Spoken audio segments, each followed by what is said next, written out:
Welcome to VSF Live. We're really happy to have you with us, and I have three great booktubers here with me. Friends that I've been with recently for the last month or two on a buddy read. We have Sam from Sam Not So Wise, Whitney from Secret Sauce of Storycraft, and Bart from Bart's Book Space. Welcome all. Hello, hello. I think what we'll do is we're just going to go around the horn here. That was the order I see on my screen. I think they do perhaps at home as well. And tell me a little bit about your channel, perhaps how it started, and a little bit about your interest in science fiction. Sam, you would like to start, please? Sure. So I have actually just recently gotten to my 1-year anniversary. It was just a couple of weeks ago. So I've only been on here for a year. And the story goes that I was thinking about doing it for a while, just not having the bravery to go through with it. And I think at least Bart and Whitney have heard this story before, but I met Philip Chase, quite the booktuber that I'm sure most people know. I met him here in Iceland. He was coming to Iceland and I said, hey, do you want to meet up? So I met up with him. I showed him the sites and I said, hey, I'm thinking about starting a YouTube channel. And he was the one who dangled a wonderful carrot in front of me to say, if you do, then you can have a conversation with me and John Gwynne, who is a fantasy author, one of my favorites. So that was it. I couldn't say no. I had to like I had the chance to speak with one of my favorite authors. So that's how it started. And as for sci-fi, I've been a sci-fi fan for a really long time, ever since I've been a kid. To be honest, most of the kind of sci-fi films I watch are sci-fi. I'm not particularly interested in anything else. So, I mean, my reading renaissance really started after my first degree when I was 22-ish. So I've not been reading it for that long, but ever since then, sci-fi and fantasy kind of take equal measures in my reading, if I'm honest. And you have an interesting project that you're doing right now that we've talked about a little bit. You want to just mention that? Yeah. So the Sci-Fi Masterworks, I'm sure everybody knows what they are. They are. So I've decided to give myself the stupidest, craziest challenge ever of reading all of them. And there are a lot of them, but the reason behind it is, one, I just find them so appealing aesthetically. And I know that's very shallow, but I just really do. But it's not that I'm trying to own them all either, because I read a lot on ebook. But so many of them that I've read have been brilliant. So I thought, if this kind of success rate is like this throughout all of them, I might as well read all of them, because then I've got a high chance of reading some excellent books. So I just thought, why not? Let's do it. I mean, I've given myself a really long time to do it. It's just something that's kind of a long-term project for me. That's one of the things I kind of did when I started my channel too. I came across something called the A Science Fiction Specials. And so I read through the first series, which was from the 1967 to 71, I think it was. And it was a really good way of connecting with people and starting to learn a lot more about science fiction. So I'm sure you're going to learn a lot about science fiction history as you read too. Yeah, and another thing is, I've kind of read a lot more modern sci-fi. So also this series has a lot more vintage books in there, a lot of older works. So it's another way of me being able to read a lot more of the older sci-fi, and like you said, learning the history of the genre, which is exciting to me. Yeah. And we've got Chris of Liminal Spaces has joined us. He's saying hello to everyone, and that's probably one of the first ways that he and I connected was when he started watching about those A Science Fiction Specials. So, hi, Chris. Let's go to Whitney next. Yeah. So, my channel has been around for like 3 or 4 years, and I do science fiction lists that I'm having a good time with, I guess. And I started my channel because I was a pretty avid watcher of BookTube for about a year, and a big BookTuber at that time was Media Death Cult. And he had a call to all of his viewers about, it's like a survey of your top 10 favorite books and your top 10 favorite series and your top 10 favorite movies and things like that. And I had always said I would not do booktube because I couldn't come up with my top 10s. And because he just did it as a channel viewer thing, it made me sit down and do it. And I realized I could. So I started my channel. And you guys probably already know all this already, but I am currently working on finishing reading all of the Hugo Award winners. That's my big project this year. So it's been a lot of history of the genre and exciting things. So I am almost finished. That's a great project. And I think, as you were saying, Hugo started in 1953, correct? Correct. So I can't remember. Are you going all the way up to present day, or did you stop at 2019, 2020? Yeah, I did. I have not done the full 2020s, although I have read them all.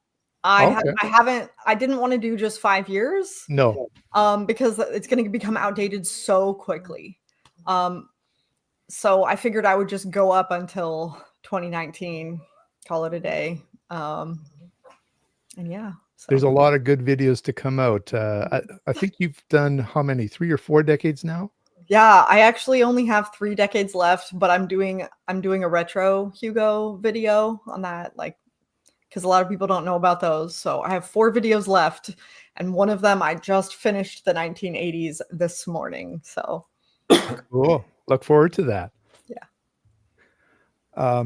Just say hi to a couple people here before we get to Bart. Carrie, welcome here. It's nice to see you. And we've got Joe Chewbacca. Hi, everyone. That's great. I'm glad you made it to this one. And we have Sephiros now as well. Some of these guys have their own channels now. Joe and Sephiros, I know, have channels. And I'm not sure about Carrie, but he says thank you, and he's here. All right, let's get to Bart. Tell us a little bit about your station, or your channel station. I don't know, maybe we should call them stations.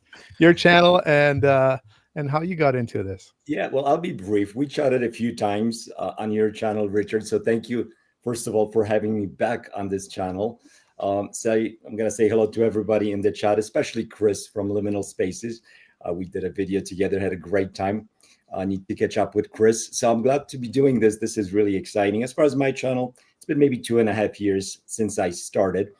To say something different than I've already said previously on different channels, I'll say that one of the reasons I got into it was because I'm actually in real estate, and I started doing real estate videos. So I was a little bit already in the game, so to say. I had a green screen, I had a bit of a setup, but those real estate videos were not as interesting, talking about interest rates and, you know, some of the homes in New York City, in Queens, they're not super exciting. So those videos, I thought if I could do this would be something that I'm a bit more passionate about. And since you guys were name dropping with Philip Chase and That Media Cult, one of the first booktubers that I was watching, and he started just maybe a few months just before me, maybe a year before me, was Jonathan from Words in Time, and he's a good friend as well. And I really liked his style, so I kind of started doing it because of that. My idea was obviously to predominantly talk about science fiction, because that's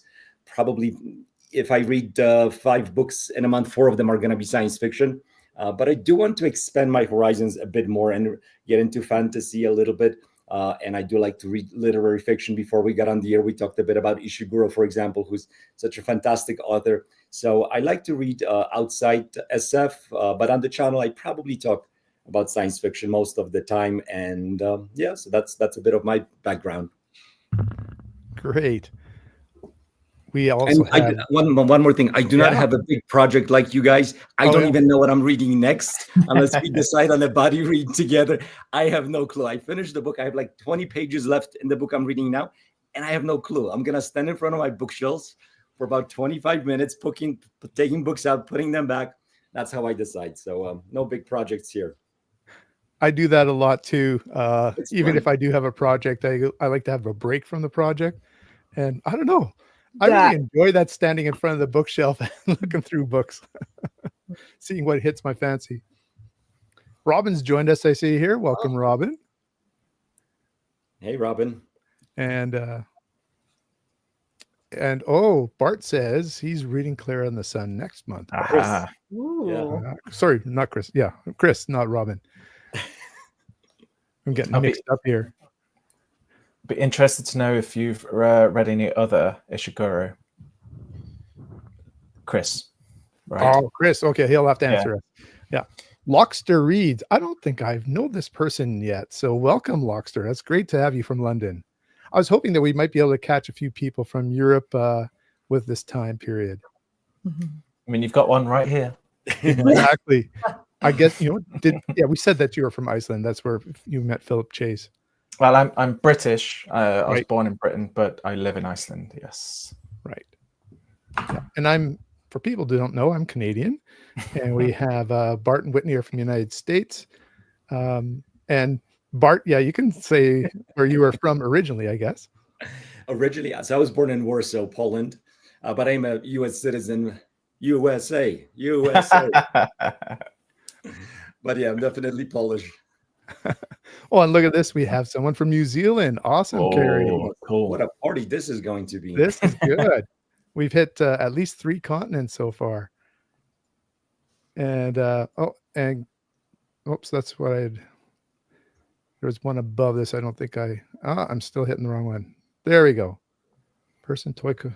I'm not sure what that means. Me neither. I'll leave that alone for now. Liminal. Oh, you had asked Chris what he's read. He's read Remains of the Day. Okay, That's nice. a good one.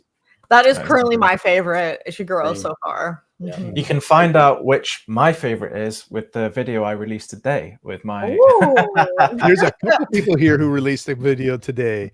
I also saw that we had some medical niche and science yeah. fiction video come out from Whitney Oh. today. Yeah. And last time we were together, we had talked about James White a little bit, and I know he's in there. Yes, he is. It's one of those ignored, possibly not real genres of science fiction that I may have made up by accident. And let's see, the Bionicle fan, Bionicles. Yes, that was a toy, I believe, wasn't it? Yeah. Anyways, from Yorkshire. Welcome, Yorkshire. Yorkshire. Ooh. This is Yorkshire. good that we have a Brit with us to help me out. Man, I was having a real tough time with. I was saying like something like Gloucester. No. Gloucester? Not today, Gloucester. Richard. Gloucester. It's Gloucester. Yeah. Gloucester. Anyways, I've had a lot of comments about my pronunciation of British places and authors. I love John Wyndham, but I used to say Windham all the time. I thought you were going to say Windham. No, that would have been even worse, wouldn't it? We have there's an Elric read along going on that some of the people I know are doing. And let's see what we have here. And we have Sunny California joining us. Brett from The Beast Reads just posted his very first video showing us some of the dogs that he has. Congratulations. Yeah. And okay, and Joe's just from the foothills, tall trees and forests. Oh, sounds beautiful, Joe. That's up to you, Sam. I can't do it. I'm so bad at accents. I can't even do my local accent.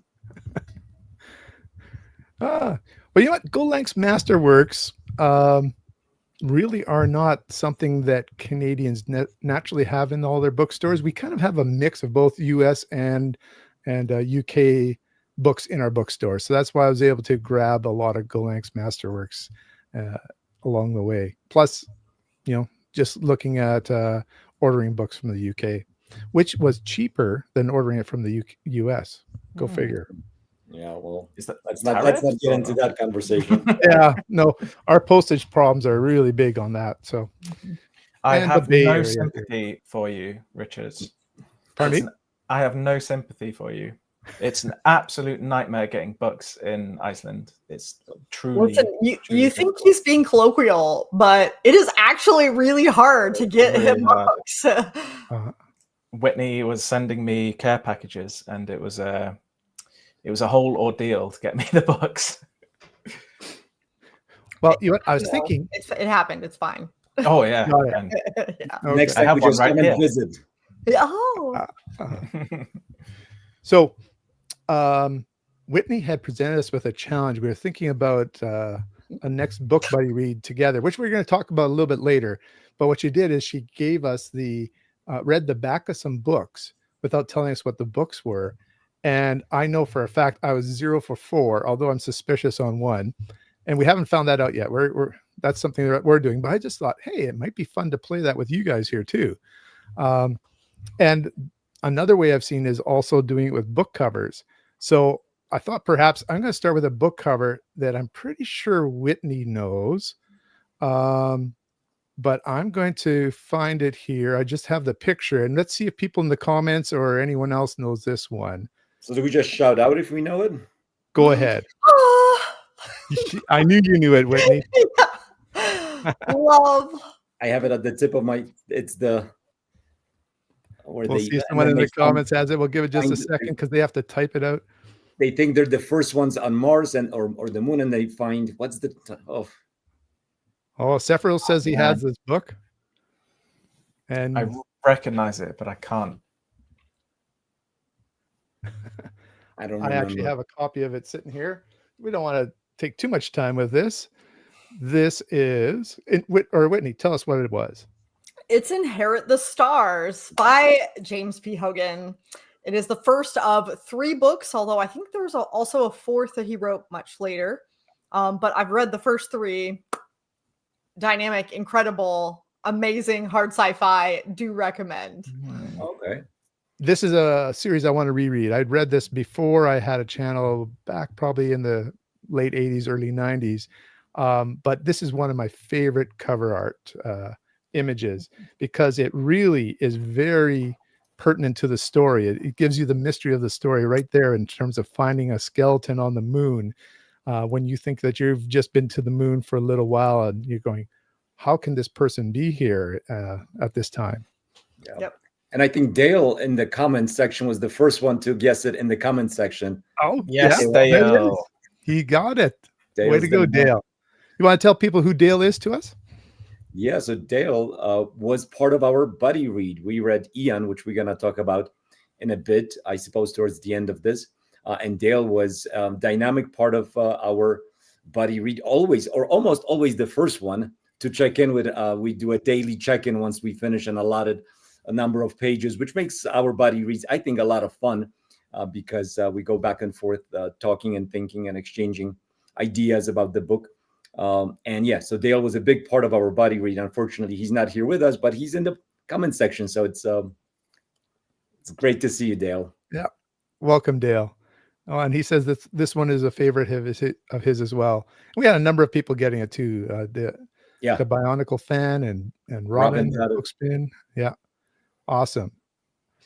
I'm going to try one. I'm going to try one now. I'm going to read you a little bit from the book blurb. That's the description on the back of a book. And if you want to just shout out an answer, you can. I'm careful here not to show you the book at this moment while I read it. And of course, people in the comments play along. Matthew, they thought, was just going through a phase of talking to himself. And like many parents, they waited for him to get over it. But it started to get worse, not better. Chucky. You got it. Yes. Yes. The imaginary friend, Chalky from John Wyndham. Is he imaginary or is there somebody occupying or talking to this child? One of my favorite Wyndhams that not everybody talks about. And we had 3 different people there coming in. Ryan, thank you. Welcome here, Ryan. I think this is your first comment in here. And we got Sephiroth and the Bionicle. Oh, anyways, they're talking to each other about where they're from. The only Wyndham I read is The Day of the Triffids. Mm-hmm. Should Chucky be my next one, or would you recommend something else? I like Chalky, and the reason that I do, and maybe I should go to Sam as well, but because I did have children, the protagonist is actually the dad who sees his child with this imaginary friend, but becomes concerned because it's more than just imaginary, and actually takes him to a psychologist. And the mystery deepens, and that concern that the dad has for his son really connected with me. So that's a bit of a personal connection that made it really work well for me. I mean, I don't have kids, so I don't have that connection. But for me, it was what I liked about it was you don't get answers, right? You don't really find out the truth of it, which I always like in a book, where it's like open-ended questions, and it's really short, so it's not really an issue kind of squeezing it in as well. Maybe But for 150 me, pages. yeah, I've read 3 Wyndham, that Day of the Triffids, and Midwick. I never know how to say that. Cuckoos. You could be right. I don't know. Yeah, who knows? You don't The know, English language is It's crazy. It's a made up place. Yeah, which was also really fun. Yeah, I've liked all of them. Yeah. I've read quite a few Wyndhams as well, but Chalky is one of the few that I haven't gotten to. I think I still have to read 2, and Chalky is one of them. So it is on my TBR. I just don't get around to it. I don't know. I always pick up something else. Well, I'm not sure about Sam here, but I definitely recommend it. As I told you, it connected. Ron for me. Wyndham is a strong recommend. Yeah, I think of the 3 that I've read, it might be my least favorite, but I still enjoyed it for sure. I think I just loved the other 2. It has that British charm, this like small village in the British countryside, and I just loved that about them. I Sounds think like you're homesick up there by the Arctic Circle. Or well, I'm not from a charming British town. I'm from a very boring industrial city, so not quite. Okay. Do you want to try one more cover and one more book before we get into the rest of our conversation? Yeah, Let's do it. And we'll see maybe later on if we still want to do this. We can come back to it because I got quite a few here. Yeah, you can mix it up. Yeah, let me. I'm just going to remove these other ones that I had here. Yeah, here we go. Let's see. Bring this one in. I didn't want you to see it beforehand, so that's why I didn't have it in the image files at the bottom here beforehand. Nikki. There we go. Oh God. It's not More Than Human, is it? No, it's not. It looks like it's of that era, though. It's definitely vintage. Yeah. Definitely feels like a 70s and 80s kind of vibe. Oh, you're definitely in the area. Mm-hmm. Let's see if someone in the comments can get it. I've seen Then I'll this give you cover, a hint. I definitely didn't read a book, but I have seen this cover. You might have read this one. I tried to pick a few books that maybe people have What read. was it? My God. Oh, Let's put it this way. Sam talked about it earlier in this conversation. what? Damn, think harder, quick. What? He showed us the SF Masterworks art for this one. Why do I feel so dumb right Wait, now? wait, is this This the is gods embarrassing. themselves? Pardon me? The gods themselves. Is Yes. this the gods themselves? It is. Ah. Yes. There we That's go. right. Here, Oh, that's a great cover. I have let me pull up the full image here so you can see. the gods. That's a beautiful go. cover. I have never seen that cover, but incredible story. Absolutely phenomenal. Amazing work. story. Yes. Amazing. This is one from I think about 1972, one of the first paperbacks. You can see it had just won the best novel of the year. Well, this is one definitely you read, Whitney, right? This is a Hugo I winner. read it. Yes, absolutely. Yeah. It's actually like my current favorite Isaac Asimov story. It So might be my favorite as well. Yeah, it's amazing. yeah. It's my next read. I'm going to start tomorrow. For real? Ah, Yeah, Cool. no, Does that mean if I message you, you'll have started it? in about 24 hours time. Yes. Don't click in for a while. Okay, I got it. So I have a book that is from this millennium or a book from last millennium. Which would you prefer? This millennium, Yeah, let's Okay. try it. Yeah. because we just had an old one. Yeah, we've had. I mean, I tend to go to those vintage ones. So Shocking. Wonder why. yeah, all this white hair. Vintage Anyway, SF. it was a day like any other, except it was our last. It's on this day that Pounce discovered that he is, in fact, disposable. Pounce, a stylish nanny bot fashioned in the shape of a plush anthropomorphic tiger, has just found a box I in know the this attic. one. His box, the box he arrived in when he was purchased years before. The box in which he'll discard, sorry, the box in which he'll be discarded when his human charge, 8-year-old Ezra Reinhardt, no longer needs a nanny. We already have a winner in the comments, and I'll Yep. just say that Pounce and Ezra face the robot uprising. So I have not read this one, so I don't know. Dale has got it too. Mhm. Whitney, well, you can see the comments as well. Whitney, you just lit up. Tell me a little bit about Day Zero by Robert Cargill. Yeah.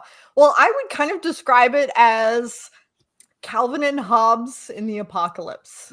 It definitely had that vibe to it, and it was a little bit more of a cozy apocalypse than what I had expected, but it was like a fun, interesting read. It's supposed to be it's a prequel to his first book, Sea of Rust, but you can absolutely read them separately. Yeah. They're really not linked really all that much, so definitely one I would recommend.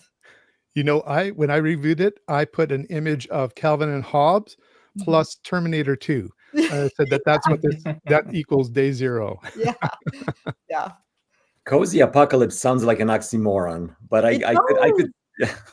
Oh, it was violent. There was a lot of violence in there.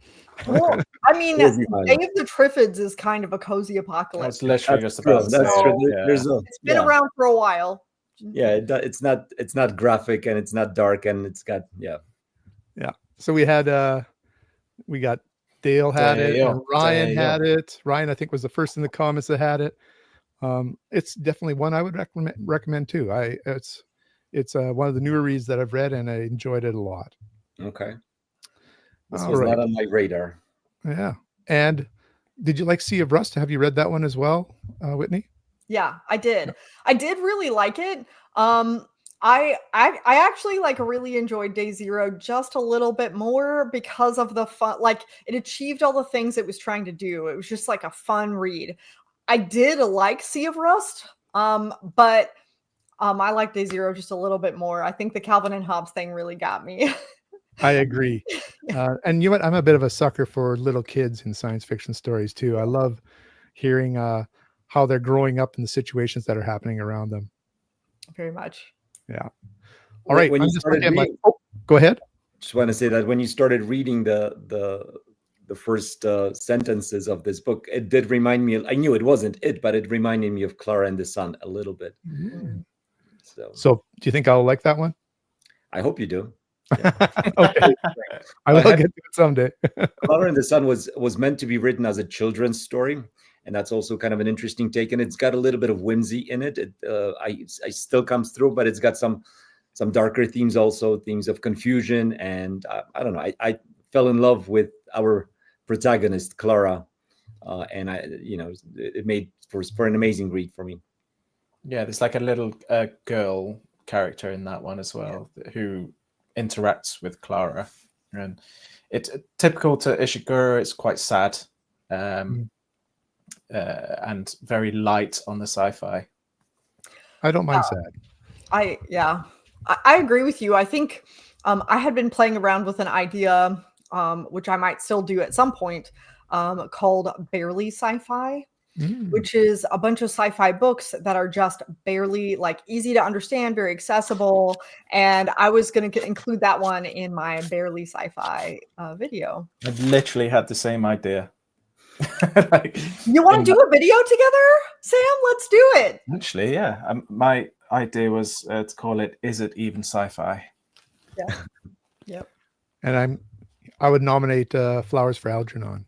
Yeah, that's another one. Except I feel like that book is a lot more sci-fi than Clara and the Sun, in my opinion. Interesting. All right. I think we're going to move on, and we can come back to this game if we want to later on. I do have some more, but I'm just taking a look at my agenda here. Oh, I wanted to find out a little bit about your buddy read, because Bart, Sam, and Whitney have been doing a buddy read for a little while now, and I just was fortunate enough to be invited, and Dale as well, this August to join them. So can you tell us, Bart started a little bit about how your buddy read came about and the way you conduct it. So, do you want me to jump in, or do Sure. you guys want? Yeah. So I think the way it started, and I knew you were going to ask this. I did just a tiny bit of research because I didn't remember fully. I had an inkling. So what happened was Whitney and I were together on Joanna's channel for Why Read. She has, I think, 40 episodes now of Why Read. I like that show quite a bit. I was a fan, and then I was invited to be on it with Whitney. We talked about science fiction, and then Sam joined us in the comment section. This was a live episode as well, and that's how we connected. In the comment section, we started talking about a book that we all wanted to read. I have to interrupt here because there's some secret things that Bart doesn't know behind the scenes. Okay. Good stuff. Are you guys ready for this? Okay. Yes. So Joanna is a friend of mine. We've been friends now for a little while. And Joanna likes pairing at least 2 guests for the Why Read episodes. She says it adds a little bit more of a dynamic feature, and I really think that's very true. Yeah. She's a great host, by the way. She's a fantastic person. But she had wanted to have me on for a while, and then she wanted to pair me with the perfect person or whatever. And I was like, so I really want to be friends with this Bart guy. You think you can make that happen? And she was like, yeah, that'd be great. So then you guys, we got paired up, and it turns out that we had like similar tastes in books and stuff like that.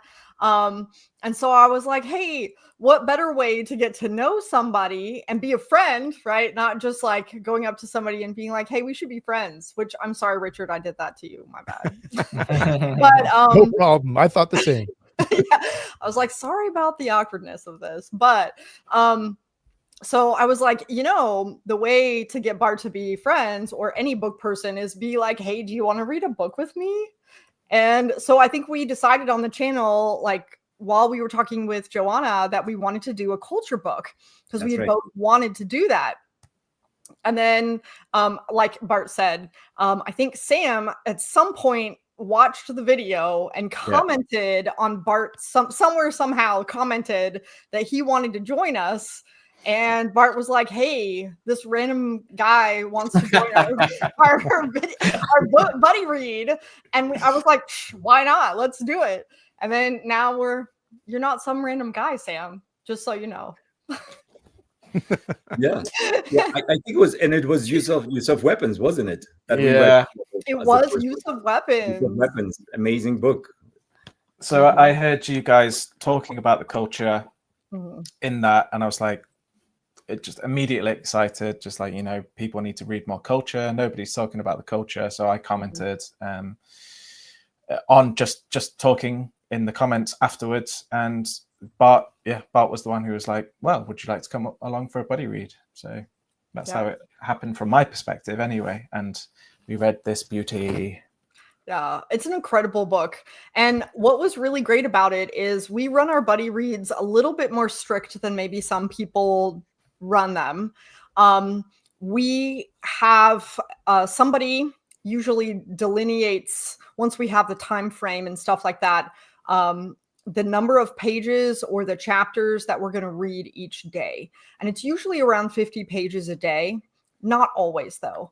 And so after the end of the day, at some point, you're supposed to check in, excuse me, and talk about what your thoughts were. And sometimes some sections are like, well, there's not much to say today, but sometimes it can be like incredibly controversial, and we have like mini fights about what and we go back and forth for days on like, okay, I read today's version, but back to yesterday's topic. And it can get like really fun, especially as the book goes on.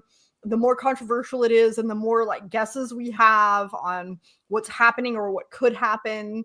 And it's very fun. So yeah, and use of weapons was a perfect example of just that, because there's a lot of, we all loved it, but there was definitely controversy also, especially towards the end of the book. So we had lots of fun discussions, not always agreeing, but always, we're always nice about it. So we always have a good time, try to convince each other of our thoughts. So yeah, it was awesome, and this was a great buddy read too. The Ian that we're gonna talk about for different reasons, bit of a different dynamic. We had 5 people in it, but amazing. So, And I'm not cultured, so I need to catch up perhaps at some point on my own. Yeah. Because these 3 here, I think, want to continue with culture novels, and so perhaps I'll put some of those on my TBR for the rest of fall here.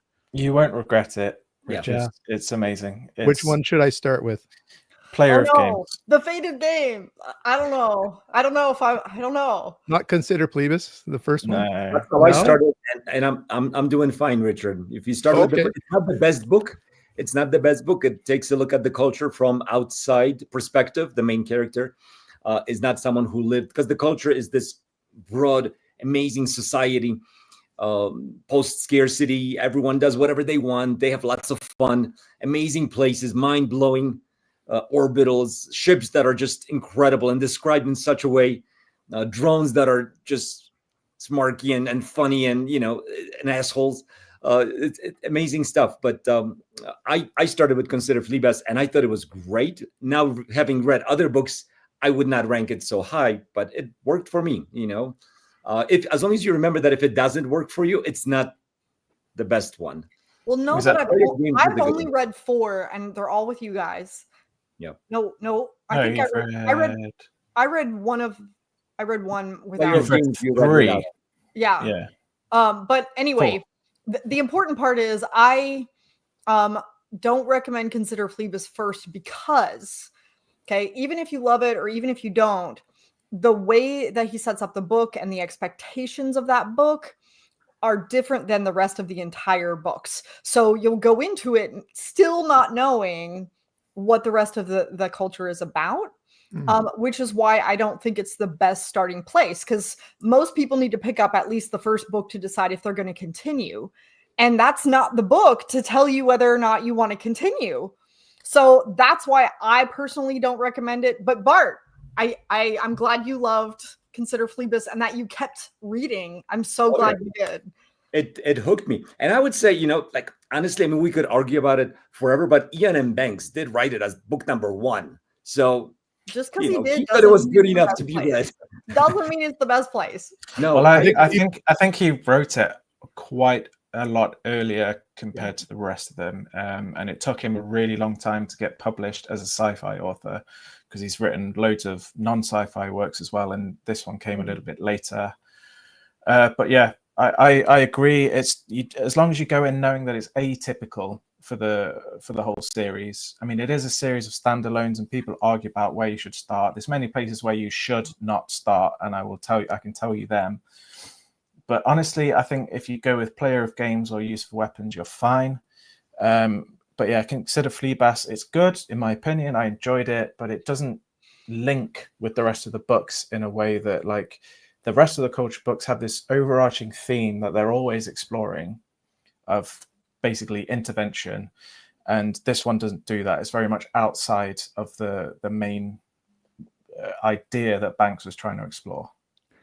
This is great. I think the viewers are getting a view of the chemistry that we have here and the chat that we have together. So I'm sure we'll continue this later on ourselves here as I pick the first one to read. Let's get to some comments here.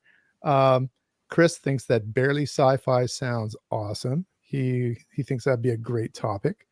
What's this one here? Lit fic that could be called SF that the marketing team are frightened to call SF. Killer title. Nice Love it. job, Lockster. I like that.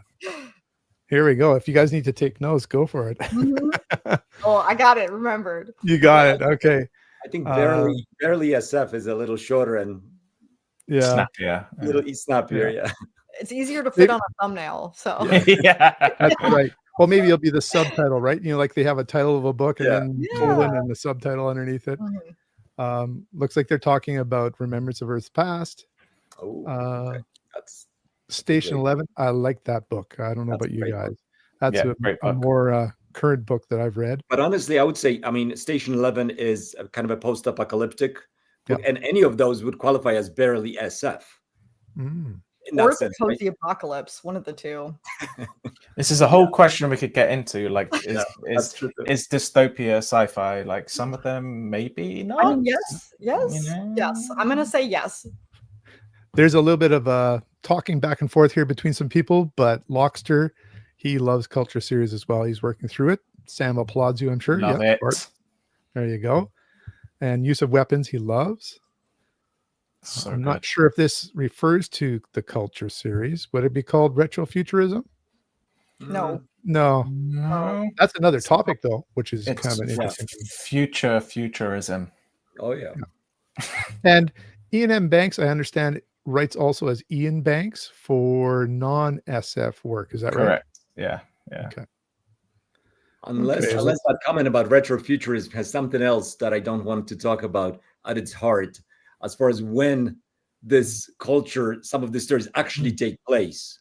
Oh, Yeah, Oh, that's, yep. Don't spoil there's a anything for thing. us. If someone has read State of the Spoilery. Art, Yeah. yeah, it's a bit spoilery. So Yeah.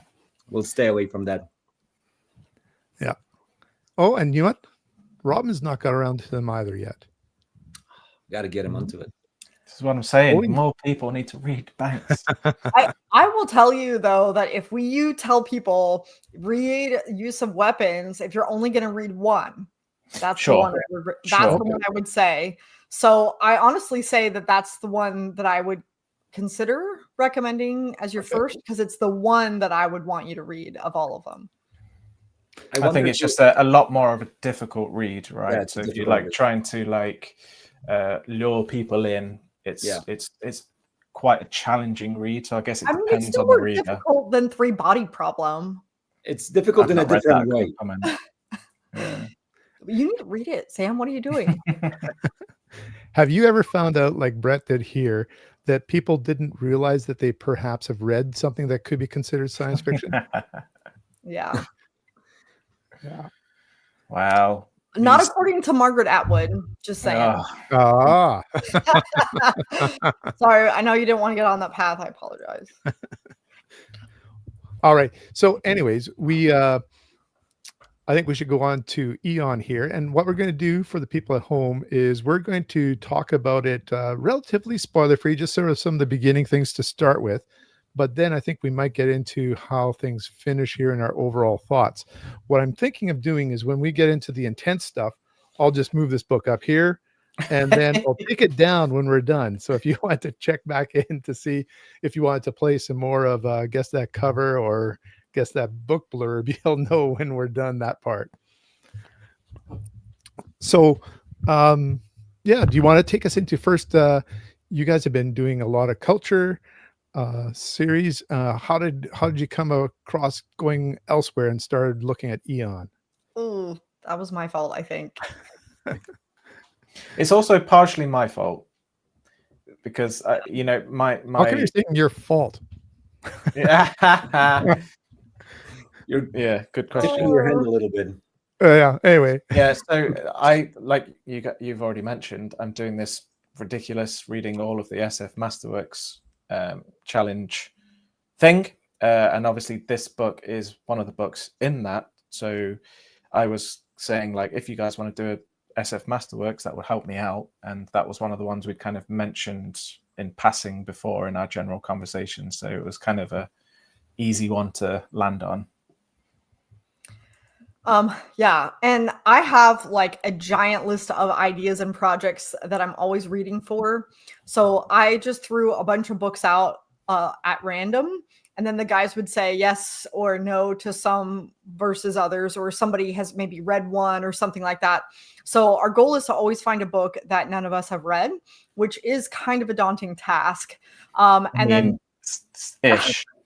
I've read all the culture, so you know. And then we also want to find a book that everybody is at least a little bit interested in.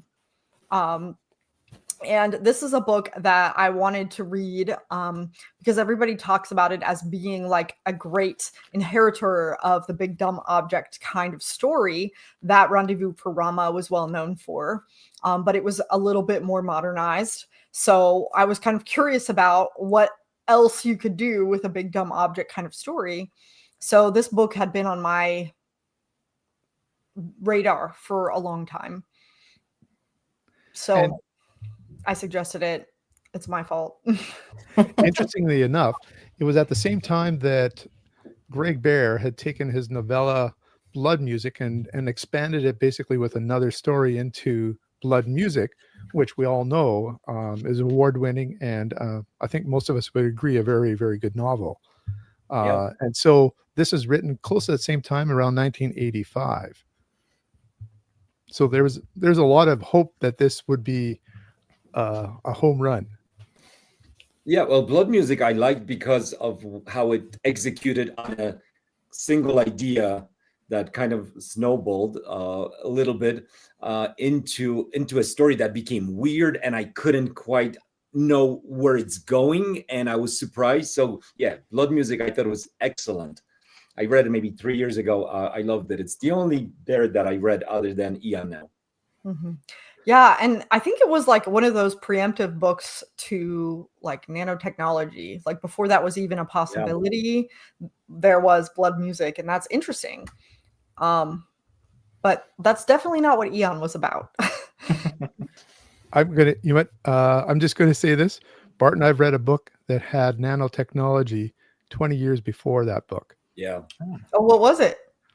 Invincible by Stanislav Lem. Oh, yeah. I can't wait to pick up that book. You guys keep recommending it to me. Yeah.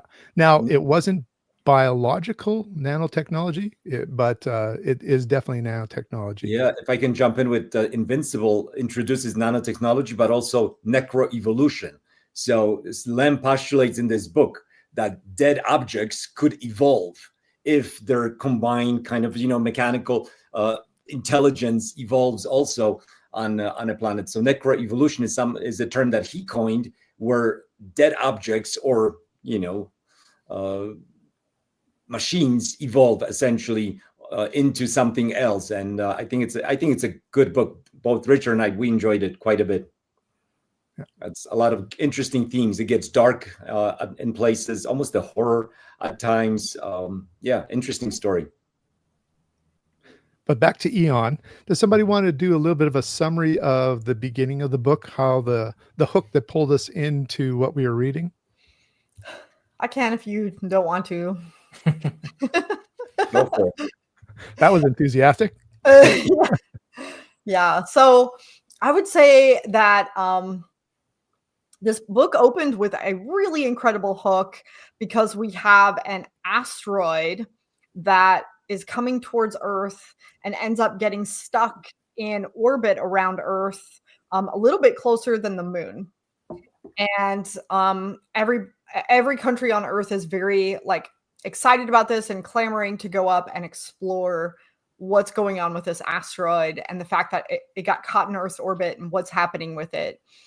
There's a lot of politics that go on with this, as well as a lot of scientific exploration, because we're following a character named Patricia, who is not in the know about what's going on until much later in the story. So we're only getting rumors and hearsay up until the point where she's included. And I will say that the premise of this book is it's just thrown at you straight away. There's no messing about in this book. It goes straight to the point. Here we are. Here's this object. We're gonna go explore it. It's instant. Right. And that is not a spoiler at all. Yeah. And only maybe 25, 30 pages in, they throw us a big reveal about this asteroid that could have taken 100 pages to kind of build up to as a real interesting reveal, I guess I should say again. Yeah. And I think we can talk about that part. It is on the back of the book. Yeah. So I don't think it's a spoiler in that sense. I don't know how sensitive we are to spoilers. That there's more to this asteroid, obviously, than just a piece of rock, right? Yeah. I think you can go for it. I think talk about what they find. But also in the prologue itself, right? Am I forgetting? Am I remembering this right? There's 4 separate prologues, right? That's right. And one of them has this extremely not now thing going on. It's clearly very futuristic and different to our world. So we're obviously getting a teaser that something is going to go on that is highly sci-fi, almost to the point where it feels like fantasy in a way. But obviously, when we get up there, we start exploring, and we soon find out that it's got 7 chambers, and the 7th chamber is don't even know what you would call it, like a never-ending corridor. A Perhaps. connection, yeah, like a wormhole of sorts into other universes, I guess. But the interesting thing that I found with this object was the way it was presented, that it is human made, but it is from our future. Yes. And that's like one of those things that, oh, I love that. I really like the beginning of this book. It starts really well. It starts with a home run. Did it, keep going, hitting home runs? I'm not so sure, but it started off really well, and it had a lot of interesting ideas. The exploration of them was lacking, I thought, a little bit, but the beginning was great.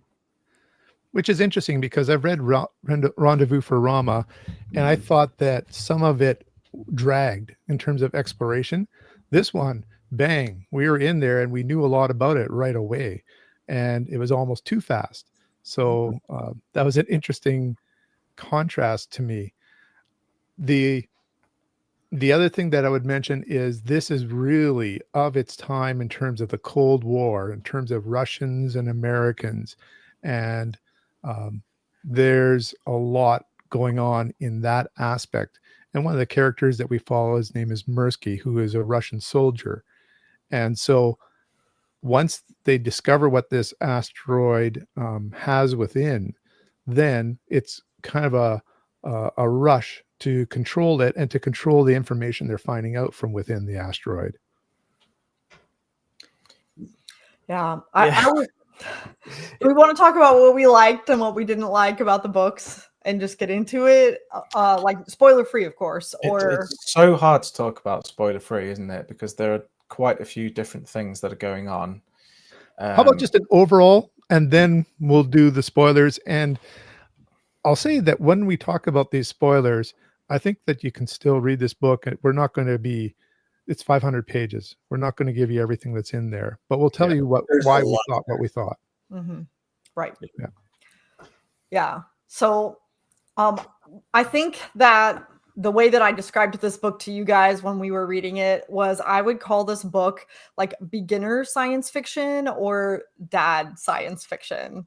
And I use that term because I think somebody who maybe hasn't encountered a lot of really interesting science ideas would be mind blown by this story. Yep. But if you've been reading science fiction for a while, a lot of these are going to be ideas that you have already seen before.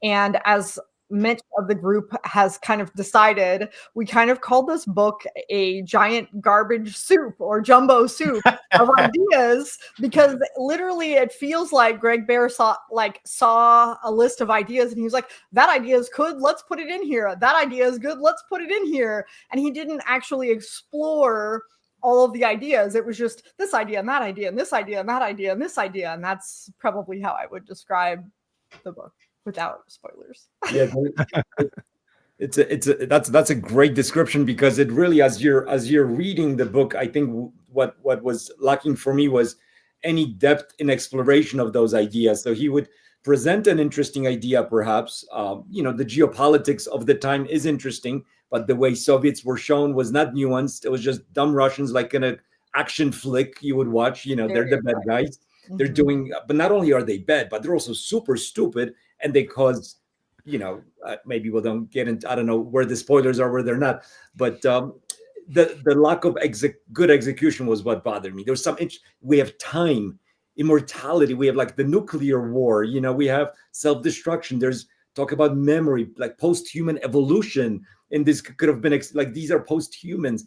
There's so much that could be explored, the political power versus like scientific discovery at odds. He's throwing so many things at the wall to see what sticks. The time travel paradox, when you think about this object coming back, there were so many fascinating ideas.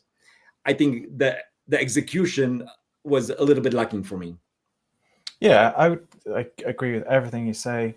For me, so I haven't read many books that include this like Cold War stuff. I know it's very popular in a lot of vintage sci-fi. As I said, I've not read a lot of it.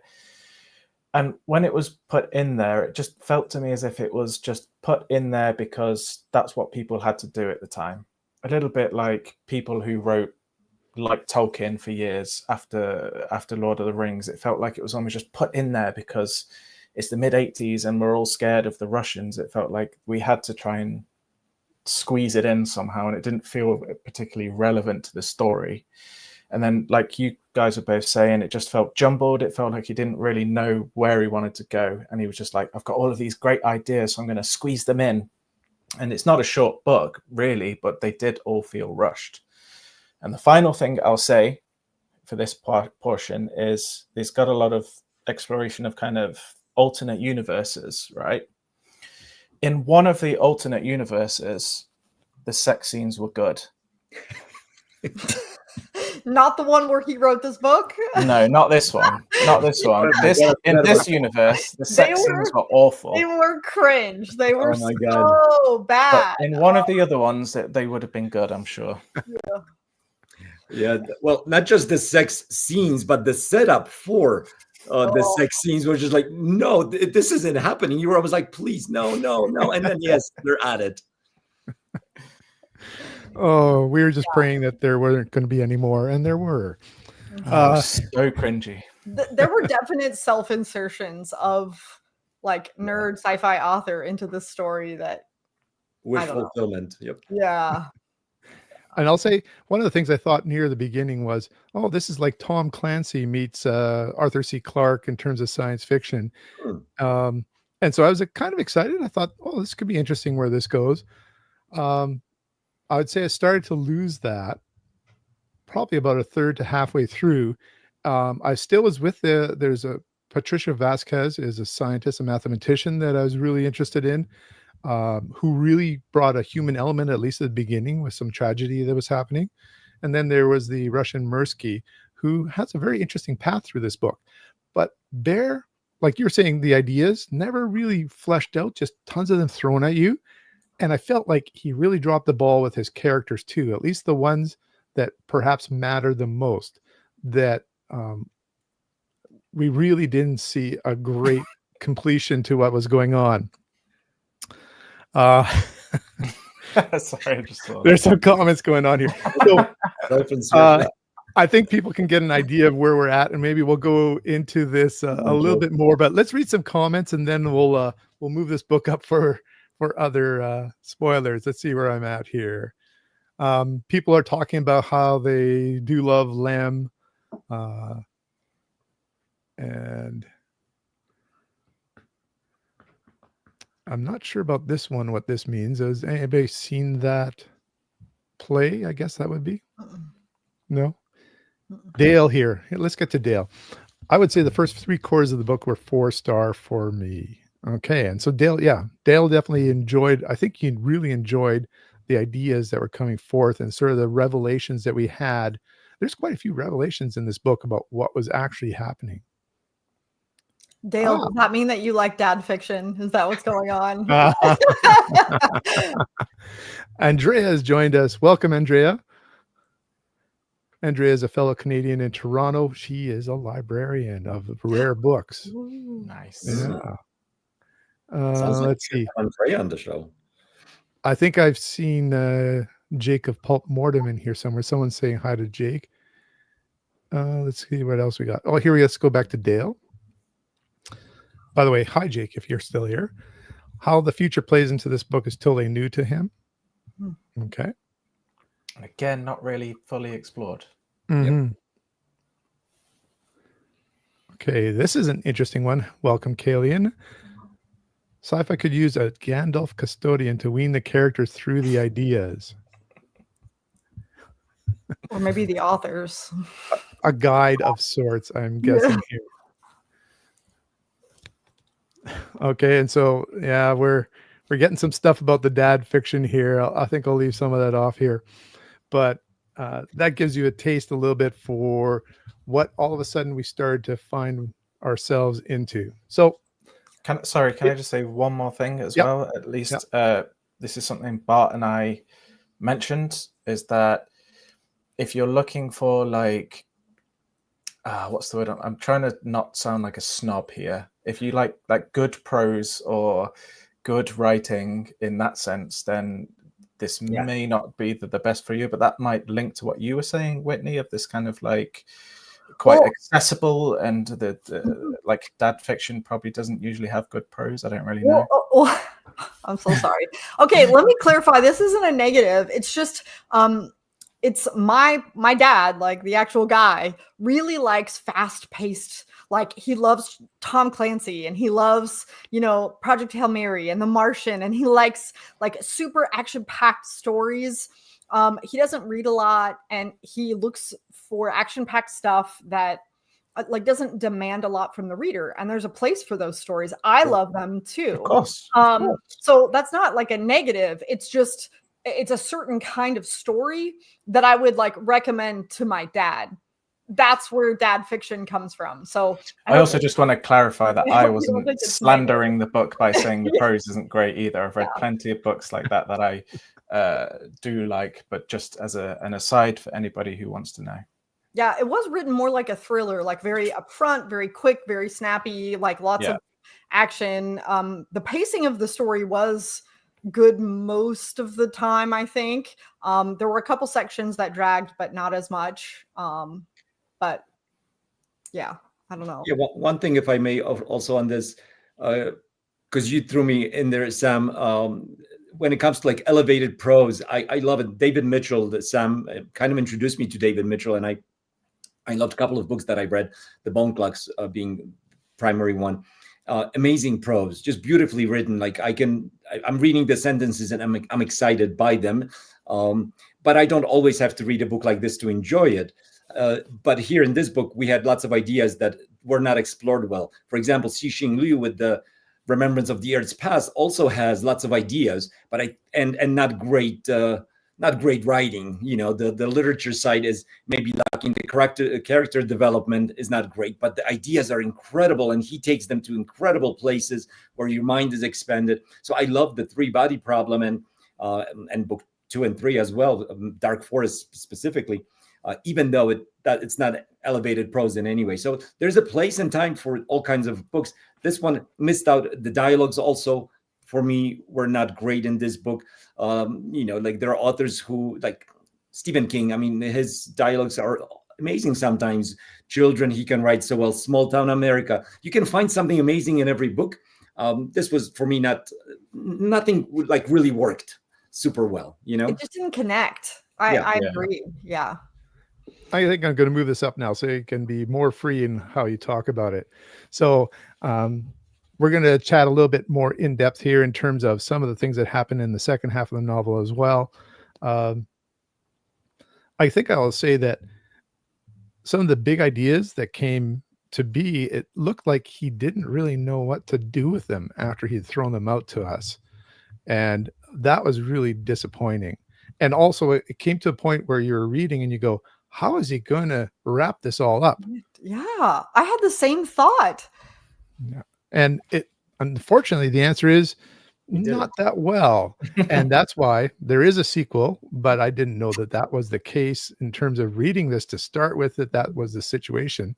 I had somebody comment to me, I can't remember in what context we were talking about it, but that the next one is the one that's actually really good. I'm not sure if I'm even that interested in trying Eternity yet because of the way this one ended. And I'm so sorry. It didn't feel to me like when Greg Bear was ending this book that he was thinking about a sequel. I thought he was ending this story, and then this book has garnered a lot of attention, won some awards, and then the sequel comes. But I'm not sure if he was thinking about it. I could be wrong about that. I feel like he had to think about a sequel because when he finished this book, he had to have been like, it's not done. Even he felt that way. That's how I interpreted it anyway. And it's not just that there's a sequel, which is called Eternity. There's also a third book, which is supposed to be the prequel that comes before Eon, called Legacy. Now, I did save this for this discussion, but I read Eternity. No way. Okay. What? Mm-hmm. Yep. So is that comment I had from a reader true? Oh my God. So I will tell you that he finally settles on a specific idea that he wants to explore and explores it. Oh, he got an edit. He concentrates. So we're in the spoilers discussion. Yep. He concentrates on the Jarts who have taken over this passageway, and he also takes over. He kind of also describes the people who stayed behind on Earth after the big calamity. And so those are the two main storylines that he follows and explores back and forth. That's so funny because I know it was like such a small portion of the book. Barely talked about those Eon, just towards the end. Yeah. But so I was going to say that in the first chapter of the book Eternity, Patricia Vasquez, who we were following and we want to know what happened to her story, dies of old age and leaves her her son, her knowledge and everything to her granddaughter, whose job it is to go find a way back in and tell people what happened. I just don't care. I don't care. That's what happened. Okay. Because she was supposed to be like the chosen one or something like that. Oh no, she dies in the first chapter. Okay. Of old age. Oh. Wow. Yeah. So I won't be reading that one, I don't think. I'm okay. I'm happy I read this book. I'm happy I read it. I'm happy sure. to know it. Part of being well versed in science fiction, and I personally have a long way to go. And sometimes you'll read a book that doesn't quite work for you, but you're still happy to read it. This is one of those. There are a lot of interesting ideas, and again, it didn't work for me fully, but I know a lot of people who really enjoyed it, and I've gotten some comments from people who love this book in preparation for this video, and I was I wish I liked it more, but this is what's so unique also about the reading experience, how everyone comes to it with their own baggage of previously read stories and ideas, and it's so subjective. But one of the things I think is interesting to talk about with you guys, and we have already sort of talked about this in our group, but for the viewers out there, so there were so many ideas that were discussed, and all of them were interesting. What are the books that this book not just reminded us of, but have done those ideas better? Because I know that we talked about the first section of this book where we're exploring the asteroid to begin with was Rendezvous with Rama. You could feel the influence there, very much so. And I think it was Sam that mentioned it also feels a little bit reminiscent of Seven Eves, which was written later, but still kind of reminiscent of that story. I've not read it, so. Oh, well, you're right. Maybe I've read it. It's a great book. It was somebody told me. I'm sorry. I know that there were other books that we talked about that were very reminiscent in certain places. Like I think we mentioned Dark Matter by Blake Crouch as well. That's right. Yeah. Yep. Well, and when you were just saying that, this is more places that were built in man-made stations, but Shiz Matrix by Sterling has some very interesting world building throughout these stations as you go through them. So it had a little bit of that kind of an exploration feel. See, the thing that I really enjoyed about this book the most was when we're doing the discovery section of it, we're in this place and we have these two cities that we can explore, and we're looking in the libraries and we're finding stuff out, almost like the archaeological dig type thing, that kind of stuff. That really interested me, and I that was when the tension was high, and in a way, I guess that kind of reminded me a little bit of Revelation Space. Yep, that first book of they're in that planet and they're doing the archaeological digs, trying to find out what happened. So I guess there's a little parallel there, maybe. And that discovery was very interesting, For sure. and how the library worked, and there was the one section I just said, it reminded me of The Matrix when Keanu Reeves said, "I know Kung Fu." You could learn languages quickly in the library. That's right. That was interesting. I like that aspect of how one of the characters, kind of the main character, was able to learn a language within a couple of hours. There's lots of interesting ideas in this book that you could really kind of get excited about thinking about. but also the library does set up, in the library they find out about what's going to happen to Earth soon, within like 2 weeks. And 2 weeks is, I think, a lot of time in this case to kind of spread this idea and stop the inevitable. But logic in this book didn't always go hand in hand with what the author wanted to have happen. So it just seemed like, even though logically that there was a way to prevent this because of this knowledge, they kind of sit on it, don't do anything, and let the world burn, and then they, have sex. And it could have got philosophical about determinism and can we change what has happened in the past, at least perhaps in an alternate version of this universe. Exactly. Do they have free will? Are they able to change, now having this knowledge, change something that already has happened in a way, maybe in a different reality? So that would have been fascinating to kind of go deep into determinism. Or even the butterfly effect. It almost disregards the butterfly effect in a way, right? Because as soon as you observe that this is going to happen, then everything changes, right?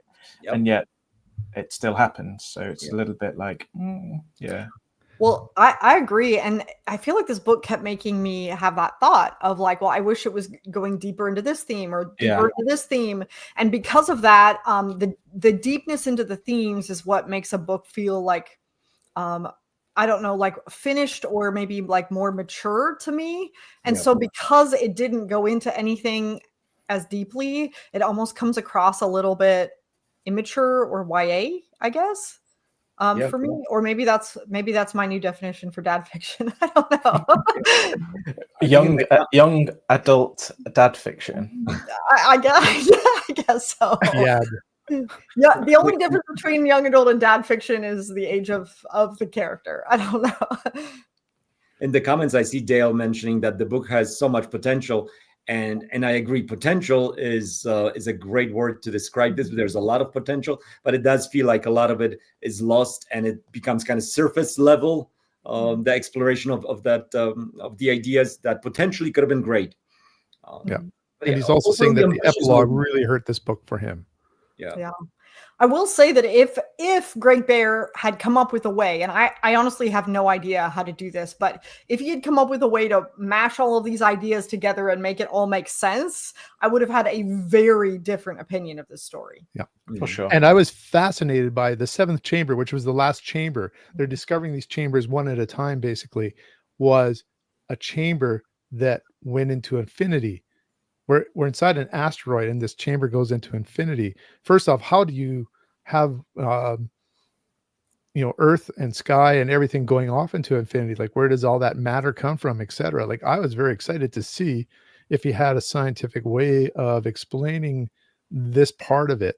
And there is something there, but towards the end of the novel, they have to find a way of sealing off chambers as well. And we discover that there's portals into these potential alternate realities or to other planets. And that's where the Jarts come in, and apparently are where we go in the second novel, Eternity.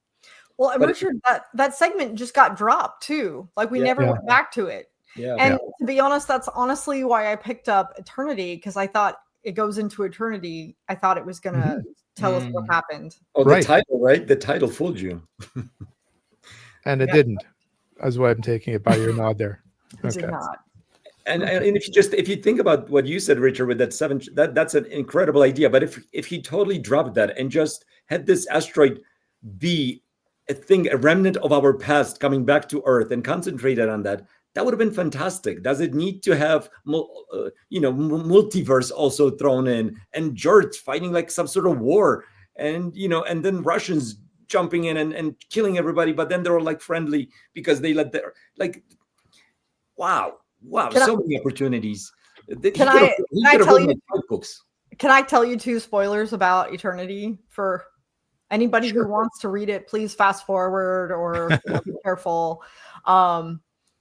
So it turns out that the Jarts are kind of like the Borg, and they like assimilate other creatures into becoming them.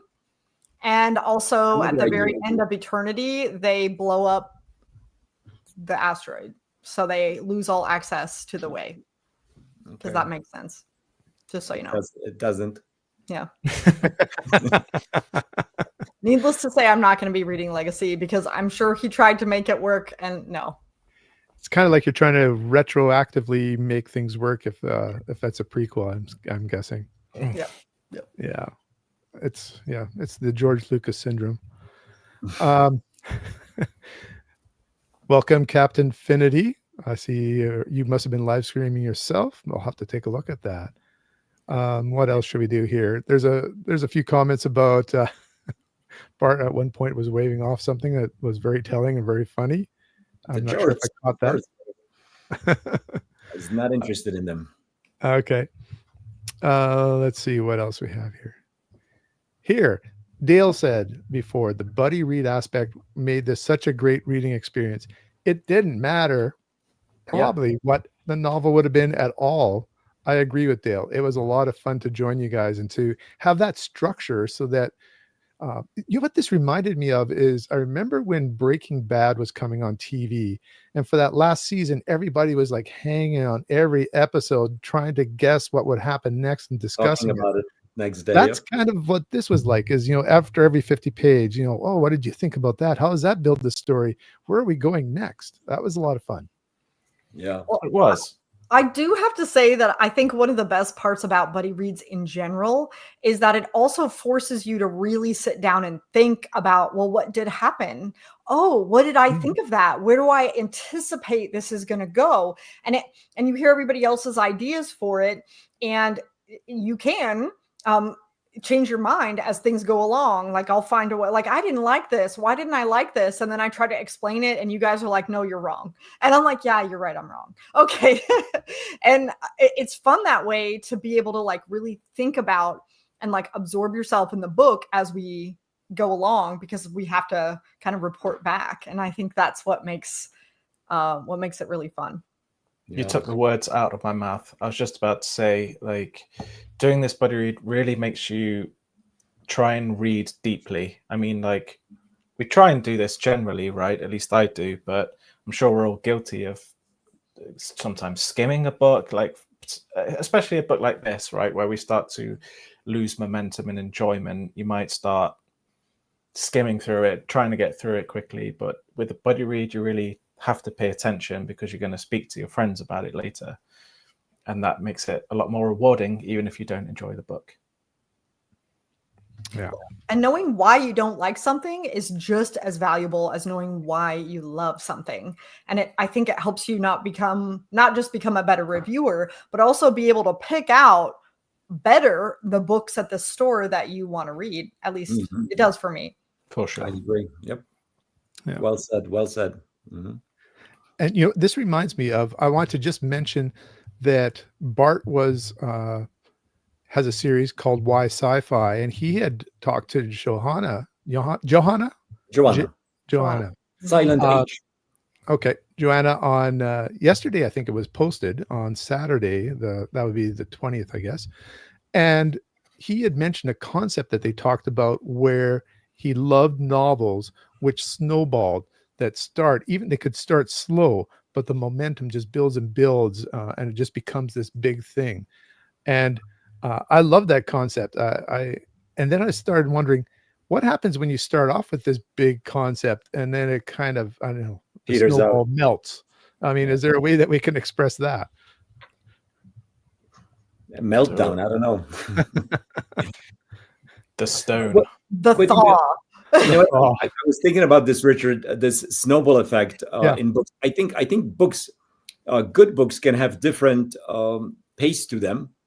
And you could certainly have books. And I think most books right now start out with a hook. When they talk about writing successfully, you want to have a hook. It might be just the way the first sentence or first paragraph starts out. It could be on the literary side with the words you're using, kind of a twist. Or just something big happening on the page. And I think Ian definitely had that happening a bit. We had this big idea, big dumb object, right? You could have books that really execute that well, where you start off with something good and then that tension is kept. Now you're trying to figure out what caused this. But I think, to me, books that appeal the most are, and in this case, I was talking with Joanna, we were talking about Left Hand of Darkness. and Ursula K. Le Guin, who's an amazing author in my opinion. But she is a very patient author, and she, in her writing, did not feel like she has to throw this big thing at you in the beginning to get you excited and get you to continue to read her books. I felt, especially in Left Hand of Darkness, that it was a very patient read. We start off, we're introduced to the main character, an envoy who's on the planet Winter, exploring the planet, exploring slowly. Gradually, we find out more about the planet, about the fact that there's no gender on that planet. And we explore the envoy's ideas and his thoughts about that. And then the story continues, and we see how he evolves his way of thinking throughout. And it feels like this little, snow that just starts to, slowly move down the mountain. But then it gets bigger as it absorbs. It picks up speed. It starts to go faster and faster. It creates this avalanche of emotion, for me anyway, when you read a book like this. And then in the end, it becomes something that when this avalanche comes to a stop with the last page, you're like, wow, this was amazing. And this is the kind of pacing that I like, something that continuously builds tension and builds ideas and effectively, connects things together until it becomes a great whole. And I think Ursula K. Le Guin, and Dispossessed also, but Left Hand of Darkness felt that way, because I didn't love it in the beginning when I started reading it. But then by the end, the relationship that was formed and the exploration of the planet, it was just amazing. And there are a few books like that for sure that do that. But I think these days authors are almost taught to start with effective hook and start with a big idea early on. So, Bart, if I was to create a video on that topic, I would probably call it Books with a Payoff. That's another way of, yeah. Mhm. I could have just said that instead of this whole. Thank you. But can I ask you? Yeah. Do you have any more examples? And like, would you maybe? Because I was wondering about this. Would you consider Banks to be this kind of writer? I don't feel like he has this big hook at the start. I don't feel like he has this like constant. I guess it depends on the book. Maybe the Algebraist is not much like that, but culture. The Algebraist is. I think some of the books that I've read from Ian M. Banks, they're very well paced. But I'm not sure if it quite builds the. I think the Algebraist maybe is one that, from even though the ending was maybe a bit rushed, but I thought there were some big reveals, and it. I don't know. It's tough. I think Left Hand of Darkness is a great example of it.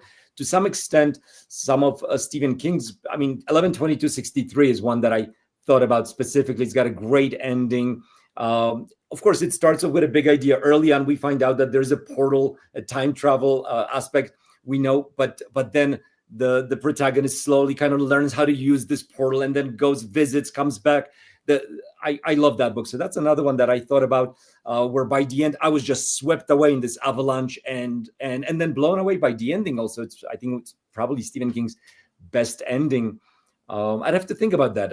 It just came up as we were talking, but I haven't really thought about other examples. But I just feel like Banks really does rely on quite heavily on big reveals at the end that have been built up to.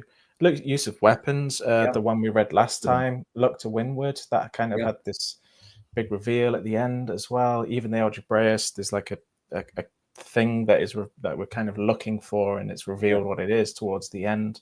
So I feel he has like a kind of similar style that is relying on this big reveal. But so many of Banks's reveals are kind of like an anti-reveal. I know you don't like them, Whitney, but but you're wrong. So I'm just saying that it's not the same as what I guess. Callian says 2001. I was thinking about that one, or Childhood's End, reveal upon reveal. Actually, Greg Bear with Blood Music. We were just talking about it earlier today. Yeah. That really, I think, had a snowball effect too, in terms of what was happening with the genetics there. Those would be some examples that immediately come to my mind too. Yeah. I would maybe say 2010 more so than 2001.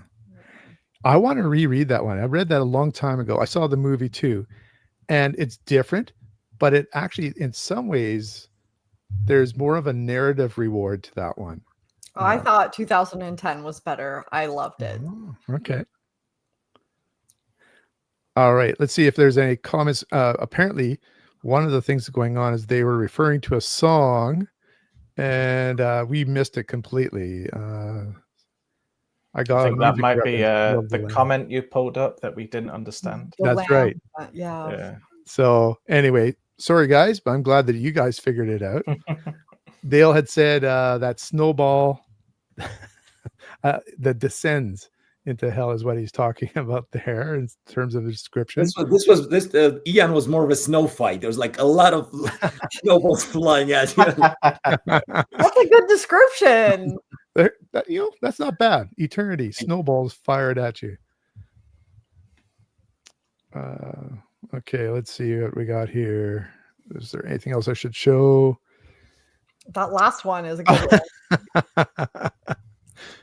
No plans. Oh, that's not the last one that I think you're talking about. It just came in. Enjoyable discussion. Will this be a weekly live show? No plans. Oh. I'm having fun though. I enjoy these folks very much. And he was telling us, Bionicle was telling us that Iron's Daughter by Michael Swanwick has gone in some mad directions. I've read one Swanwick, a very old one, but I haven't. There's a lot of his that I haven't read yet. I don't know if any of you experienced some Swanwick. I have, yeah. Yeah. And what have you read, Whitney? Do you remember? It was one of the award winners. Okay. I'm going to look up quickly. Swanwick. This one I'm going to get to eventually. Oh, that's it. Stations of the Tide. That's the one I read. I was looking at that. Was it good? Yes. I was having a really hard time. I read it over the summer and I was in like this terrible reading slump where everything I was starting, I just hated and I just put down. And so I just had to give myself like a break from reading for a little bit. Cloud Atlas. You mean Bone Clocks? Sorry, yeah. I wish. Yeah, yeah, about that. I DNF'd Bone Clocks with these guys. I was like, I can't do it. I don't know what was happening. I think it's just like I got overwhelmed or something. I literally had to quit reading for a little bit. But you know what, Whitney, you haven't finished it, so I don't know if you can include it in your barely sci-fi, but it would have been a good one. Barely finished. That's what you should call it. Barely finished. Yeah, that's another category. But yeah, so I did finish Stations of the Tide, but it did kind of go in weird directions at the end. Okay. It was very interesting, though. I do think that you would like it, Bart. Okay. I get it now, Carrie and Joe. Genesis, The Lamb Lies Down on Broadway is an album that has a lot of very great songs in there. Speculative. Okay. Joe has been very much enjoying this conversation too. SF music would be a great concept or talk. Mm. There was a book that came out that was written with a band member, and they had. Are you looking at it, Sam? No. Okay. Oh, and it has a album that they released with the book. What was it? Was it like? I want to say it was like Clockwork Rockets or Clockwork something or another. Does anybody know what I'm talking about? Or maybe I'm making it up. I don't. This is the only book I can think about as an album. Oh yeah. World. Oh, yeah. That's great. Let me see. Jeff Wayne's musical version. Vangelis is a master in terms of music we have here.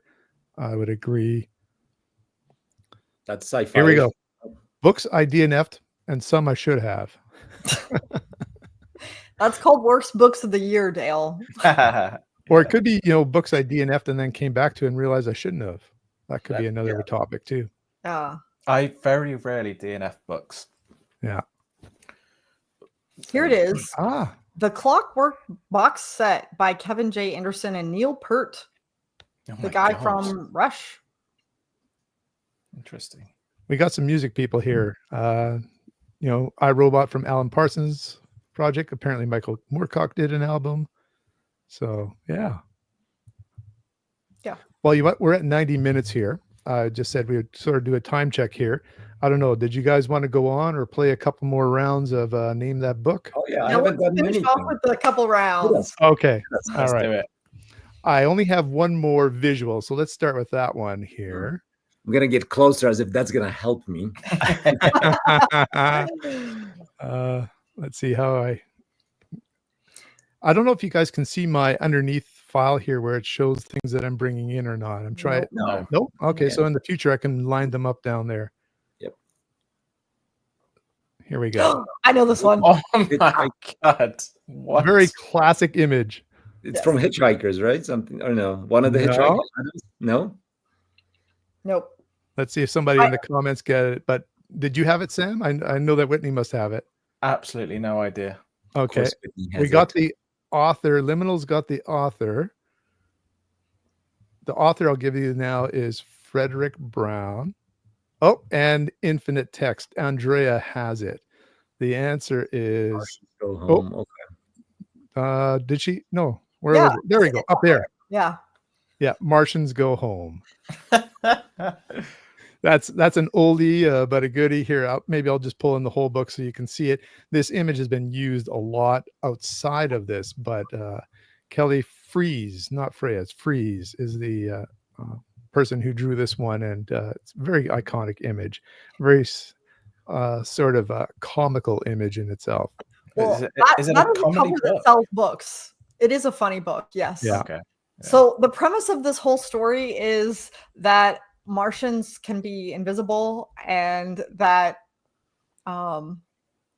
like the whole story takes place on Earth, and so the Martians cause ruckus, like kind of like elves or goblins or something, and they like play little pranks on you and steal your socks or whatever it is, and they go on a mission to get rid of the Martians so they don't. That's kind of a bad summary. I'm so sorry to anybody who read it. That was a terrible summary.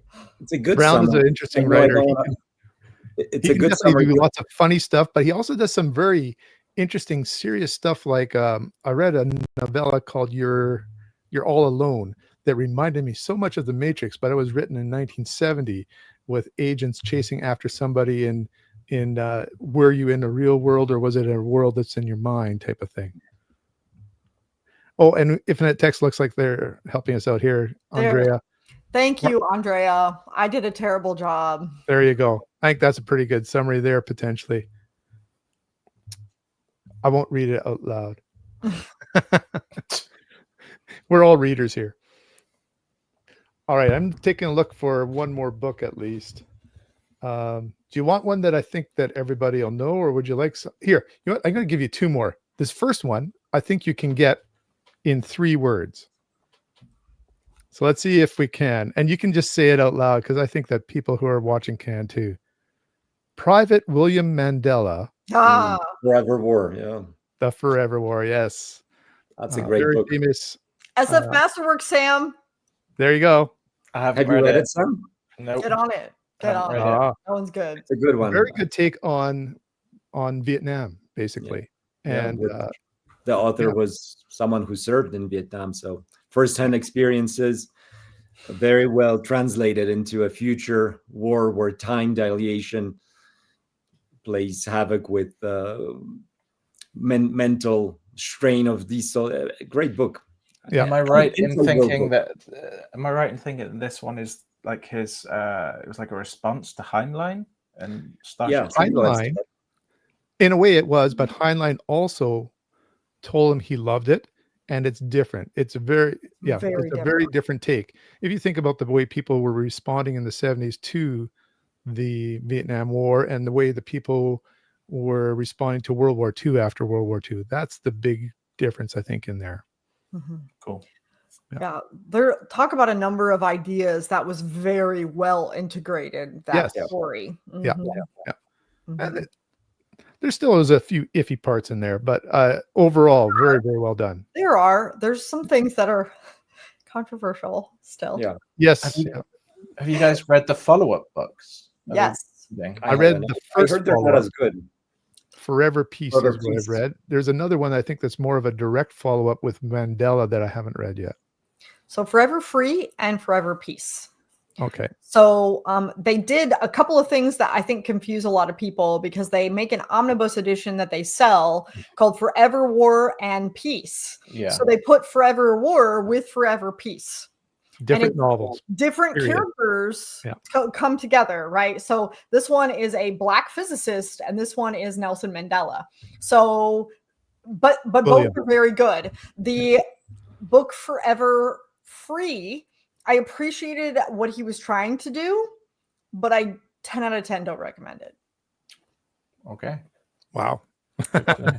Well, it does something that I think very few books do, but it took everything that you liked about the main character and it made you hate him. Okay. And I hate that about some of that. That's some of the things that I hate about sequels to movies as well. When you think, oh, there's this classic movie, and then all of a sudden you have 2 and 3, and it just waters it down. What you could have had as a very good classic kind of movie happens with science fiction novels too, I think. Yep. All right, maybe let's go with one more. Don't want to hold you guys too long here. I would think this is one potentially that people have read. I would say, in my mind, this is a classic. The city is winched along its tracks through a devastated world. I've not read it, but I know what it is. All 3 of them did. I'll give Christopher just a little bit Priest. more for those who are on the side here. We didn't say it out loud yet, did we? No, I said Christopher Priest, but I didn't say that. Oh, okay. Well, that's right. We'll see if they can get it then. Rails must be laid ahead of it and removed in its wake. If the city does not move, it will fall behind the optimum and into a crushing gravitational field. The alternative to progress is death. Chris got it in the. Yeah, he's got it there. One of my favorite reads since I started my channel was this book here. Definitely. It's a good one. I do have to say, I'm probably the only person who feels this way, but I felt a little bit confused about the end. We can have a different discussion on that, but I'm just saying that I loved it, but I was confused. Yeah, I think that's worth a discussion, but probably it's not a starting discussion for the book. Yeah, I agree. Yeah, and I loved also, I've recommended this to many people, Prestige, The Prestige. A lot of people know the movie, but I feel that the book is so much better. I'm going to read it soon. Yeah. The movie is sort of the middle portion of Diaries, but there's a framing story, and there are some considerable differences in how the movie ended compared to what's going on in this book. In some ways, they're kind of both good, but they're different enough that I think you can enjoy each separately. Yeah. Sorry, somebody's asking me in the comment what my puppy's name is. So this is Indy, short for Indiana Jones. Yep. You have more than one too, don't you? I do. I have several puppies at my feet. So several? How many do you have today? I have 3. Oh, I thought you had 2. No, I have 3. Go ahead. Chris has some cats. He loves pets. Oh, okay. I have 3 dogs. My cat will never make an appearance. She's not social enough. Yeah. Oh, Andrea wants to say. Yes, I do. And then we can run at him as if a boulder is chasing us. Great. I thought about getting him a little fedora. I don't know how I would incorporate that in my channel, but I thought about it pretty hard. So very cute. Look, Joe got my reference. Extra nerd points right there.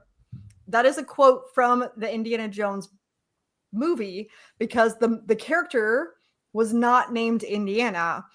He was named for his father. And they said, why do they call you Indy? And Sean Connery in his little voice was like, you named yourself after the dog? Because I guess their dog was Indiana, which is why I named him Indiana. So, sorry. Very good, Joe. Way to go. I certainly missed that. All right. You know what? I think that we've gone as far as we need to go. I'd like to play this game again someday, maybe even with some other people or just doing it with some of you people here online, just with for fun sometime. But that came up because Whitney was doing that with us in our own chat. And so thank you, Whitney, for that idea. And I think that Chris has played something like that too, with covers, like a trivia night kind of game too. So if you enjoyed that, folks online here, you can let me know if you want some more of that. So we have talked a little bit about doing this again, and they've allowed me to be in that conversation a little bit. We don't have any sort of announcement yet, but we would like to do this again. And so I'm hoping that we can do this kind of an end get together as well if we do that. I'll definitely. once again say thank you. And I know that Dale mentioned this too, that we really, really have appreciated chatting along with you guys about this book. No matter what book it would be, I think we would enjoy that. Absolutely. Sure. It was wonderful to have you guys along, and you guys both need to catch up on the culture. Mm-hmm. With And you know culture. what? Maybe we need to try and see if we can persuade Dale to actually come on screen. We'll see. Ooh, that would be fun, I think. Yeah. Next one, maybe. Do you want to promote anything coming up on your channel, or perhaps your last video that you've just posted? Sam? Sure. So today I posted my kind of roundup of all of Ishiguro's works. I just finished everything by him. Wow. I read the last book, which happened to be his first book. I finished that a few days ago. So I've just made like a kind of a guide to him, a general description of his works, and whether you could start with each book, and my ranking of his books. So a top 9 of Kazuo Ishiguro. So that's my most recent video. Well, Sam, Ironically, there was a top 9 in Whitney's, I think, this last video you just posted too. yeah, it was 9+1. Ah, But but Sam, on your video, I have to ask this one question. Back door knowledge, I guess. Did you have a hard time coming up with your top 9, or was it easy? It was quite easy, actually. It was relatively easy. Like the last few were all really easy. The worst one was definitely easy to pick. Oh my God. That's the one I read last month and it was dreadful. I hated it. So that was easy. And then I guess the top 3 was somewhat difficult, but really my favorite has been there for a long time and I don't really see it moving. Okay. And then I will just say that the last one I read, his first book, A Pale View of Hills, the ending really, really hit me. I was amazed, and I was talking to my brother about it because he's read it recently as well, and we were just gushing over it, and I've not been able to stop thinking about it, so it was quite easy to choose. Oh, that's great. Well, thanks for that. Mm-hmm. Might as well move to you next, Whitney. Okay. Well, my very late video, because I try to come out on Fridays and sometimes I just can't get to the editing fast enough, was medical space opera, which may or may not be a real subgenre that I may or may not have intentionally created. So as Richard is showing off, I picked books that are specifically main characters that are healthcare workers. That has to be in the future, and it has to treat patients. So James White's series, Sector General, is definitely on it. And there are 10 other books, and I believe 4 honorable mentions. I was surprised how many there were. Yeah, I hadn't thought about it that way. I've been getting a lot of comments about a book that stars a dentist by Pierce Anthony. So, yeah. What about you, Bart? So, I mean, thank you, Richard, for mentioning the video because you've already talked about it. My last video was the video I did with Joanna from Joanna Reads, and I had a lot of fun talking to her. In the beginning of the video, I talk a little bit about the fact that on and off, it's been difficult for me to continue my channel. Like I try to put out a video every week, but I do get these thoughts in there's so much happening because I have lots of work that I need to do and family, and it's difficult. And actually, at the time when just before Joanne asked me to be part of her show, which we had talked about earlier as well, when I was joined with Whitney, prior to that, I was actually thinking about quitting BookTube. So the fact that she invited me, and then I connected with Whitney, and then Sam, same day, essentially. It meant a lot to me that she invited me to be part of her Why Read now I learned that it was really Whitney who did it. So thank you so much, Whitney. Goes to you. I can't take all the credit. Joanna has had you on her list for a long time. Don't think she didn't. And I love Joanna. She's awesome. Super nice person. And so anyway, I talked to her just yesterday, posted the video where we talk about science fiction, of course, why she loves. And she is, she's a really nice person. The way she talks about books on her channel, I really enjoy. And the conversation we had, I thought was great for me. I don't know if your viewers would enjoy it, but if they might want to check it out, then definitely take a look at my channel and listen to that. It was not a live video; it was a recorded one. So I'm also able then to maybe put some graphics into it, which I enjoy doing, a little bit of editing. And yeah, I had a great time chatting with Joanna. So thank you, Dale. Yeah, it was definitely a very meaningful conversation there when you were talking about how you were thinking at one point of hanging up your BookTube videos. That's not a way of saying it, but I didn't. But it was great. I enjoyed that. Yeah.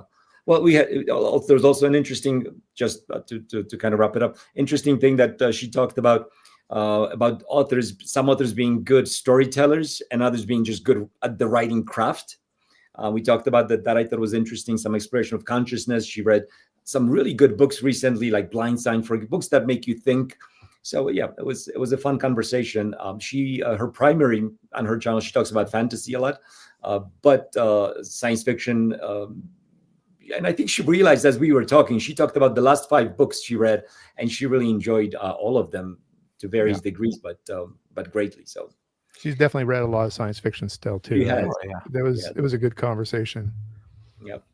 Thank you. I'm gonna be looking at. I just finished looking at a Canadian author, Robert Charles Wilson. Who, you know what? Actually, Whitney, I'd love to ask you this question because I remember telling you that I was reading Spin and I found it just an amazing book, but I wasn't sure about your reaction to it. And I know that you've read it because it won the Hugo Award. Did you want to say something about how you what you thought of Spin? I hate that you're outing me right now. Oh, well, you know, we can skip. No, it's okay. It's I did not love Spin, and I had specific reasons. I think it's very well written, but I wanted more of the science, and I felt like we focused so much on the interpersonal relationships between the characters, which normally I appreciate in books, but I felt like it kind of almost was so much that it took away from the cool science ideas that I wanted to hear about. I am a ideas-based reader, so like those ideas are really what leads me down the path. And I appreciate a good character, but I felt like you could have taken out the science fiction element and it wouldn't have deterred anything or changed anything about the story. And for me, that means that it's a barely sci-fi story. Thanks for that extra added in there, but that's okay. You know what? I'm going to disagree with you. I thought it was fascinating that it was a big ideas and big character development, which to me, married together, make it something special that you don't often see, that the both working together. So we'll disagree at this point. Maybe we'll talk about it again. Well, I think I just wanted, Richard, I think you gave it 10 out of 10, and I don't know if I've seen that from you. Yeah, there you go. Yeah. So it's obviously one of my better reads of this year. And so I'm actually going to look at another Canadian author, Robert J. Sawyer, in the upcoming video. And from there, Solaris and onwards. And also we'll look forward to another buddy read with you guys. Absolutely. Yes. Thank you so much for joining me on VSF Live. Thank you all our viewers here. Maybe I should just go to a couple comments here. Dale liked Star Surgeon. So James White, and some of those. I think I'd already shown this. Dale loves your interview there. This is a book I've read recently, Night of Kadar, and an Elric book. That's a buddy read that's happening with a number of people on sort of that I've connected with. And here we go. The sequels to Spin get a little more into the science and crazy ideas. I haven't heard really positive things about the sequels at this point, so I'm kind of holding off on that. I am also afraid because I'm like, well, if I didn't love spin, but Yeah. but if it gets more into the science and crazy ideas, science fiction reads, you're going to have to tell us more about that at some point. Yeah. That's Matt Defoe. He's from Toronto area or Canada. Great guy. Yeah. Elric stuff going on for people. Andrea. Great. I'm glad that you enjoyed hanging out with us. Mhm. Some new channels to check. They're all linked in the bottom of this video here. So you can definitely check them all out. Chris is also thanking us. See us next time. And something that I don't understand. I don't know. Should I show it? Do you guys understand this? It's an attempt at Polish. It's like mistakes, but bardzo ładnie. Dziękuję, everyone. Yeah, very nice. Thank you, everyone. It's what it says. Good. I like the effort there. That's awesome. That's awesome. I appreciate that. Little Polish thrown in there. All right. Jag talar o isländska. Ooh, fancy. What time is it in Reykjavik? What time is it? It's bedtime. It's 10 to 11. Oh, that's right. All right. Thanks, everyone. And until next time, take care. Thank you, guys. Awesome. Bye. Thank you.